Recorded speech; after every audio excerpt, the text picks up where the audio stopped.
جو شخص اللہم صلی علی محمد کہتا ہے وہ گویا اللہ کے حضور اپنے عجز کا اعتراف کرتے ہوئے دعا کرتا ہے کہ خدایا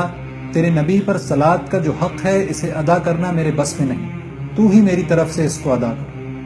جو درود حضور اکرم صلی اللہ علیہ وسلم نے امت کو سکھایا، اس میں یہ گوارا نہ کیا کہ تنہا اپنی ذات کو اس دعا کے لیے مخصوص فرما لے، بلکہ اپنے ساتھ اپنی آل کو بھی آپ صلی اللہ علیہ وسلم نے شامل کر لیا۔ آل کا لفظ محض حضور صلی اللہ علیہ وسلم کے خاندان والوں کے لیے مخصوص نہیں، بلکہ اس میں وہ سب لوگ آ جاتے ہیں جو آپ صلی اللہ علیہ وسلم کے پیروکار ہوں اور آپ کے طریقے پر چلیں۔ عربی لغت کی روح سے آل اور اہل میں فرق یہ ہے کہ کسی شخص کی آل وہ سب لوگ سمجھے جاتے ہیں جو اس کے ساتھی، مددگار اور اس کی اتباع کرنے والے ہوں، خواہ وہ اس کے رشتہ دار ہوں یا نہ ہوں، اور کسی شخص کے اہل وہ سب لوگ کہے جاتے ہیں جو اس کے رشتہ دار ہوں، خواہ وہ اس کے ساتھی اور اتباع کرنے والے ہوں یا نہ ہوں۔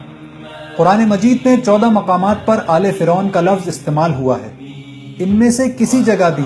آل سے مراد محض فرعون کے خاندان والے نہیں ہیں، بلکہ وہ سب لوگ شامل ہیں جو حضرت موسیٰ علیہ السلام کے مقابلے میں اس کے ساتھی تھے۔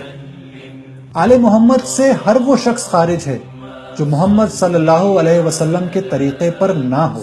خواہ وہ خاندان رسالت ہی کا ایک فرد ہو، اور اس میں ہر وہ شخص شامل ہے جو حضور صلی اللہ علیہ وسلم کے نقش قدم پر چلتا ہو، خواہ حضور صلی اللہ علیہ وسلم سے کوئی دور کا بھی نسبی تعلق نہ رکھتا ہو۔ البتہ خاندان رسالت کے وہ افراد بدرجہ اولی آل محمد ہیں جو آپ صلی اللہ علیہ وسلم سے نسبی تعلق بھی رکھتے ہیں اور آپ کے پیروکار بھی۔ سیدنا محمد النبی الأمی وعلى